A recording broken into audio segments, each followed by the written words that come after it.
താൻ ചെയ്യേണ്ട കർമ്മമല്ല താൻ ചെയ്തുകൊണ്ടിരിക്കുന്നത്. കാട്ടിൽ വന്ന് ആശ്രമം കിട്ടി പാർക്കുന്ന മുനിമാരാണ്.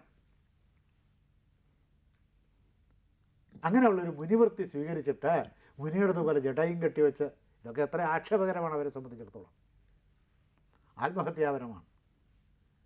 മറ്റേ വൽക്കലവും ധരിച്ച്, പാഞ്ചാലി വൽക്കലവുമൊക്കെ ധരിച്ചിട്ട് ഈ ഭൂർജതരിവിൻ്റെ പുറമേത്തെ തൊലി പൊളിച്ച് കളഞ്ഞാൽ അതിന് ഒരു പാട വന്ന് പുതിയും. ഈ പാട മുറിച്ചെടുത്തിട്ട് ഉണ്ടാക്കുന്ന വസ്ത്രമാണ് ഈ വൽക്കലം എന്ന് പറയുന്നത്. അപ്പോൾ ആ വൽക്കലവും കൂടി തിരിക്കുക.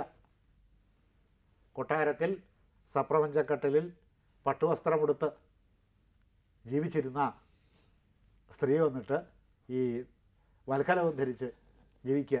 ഇവരെല്ലാവരും വൽക്കലവും ധരിച്ച് അവിടെ വെറുതെ ഇരിക്കുക. എന്നിട്ട് വിറവ് കിട്ടാൻ പോവുക. കിഴങ്ങ് പറിച്ചെടുക്കുക. കിഴങ്ങ് മാന്തി പറിക്കുന്നതാണ് പെരിച്ചാഴിയാണ്.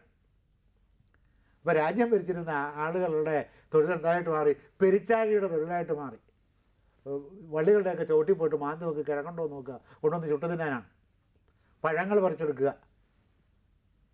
അങ്ങനെ പഴക്കച്ചവടക്കാരൻ്റെ ജോലിയായി.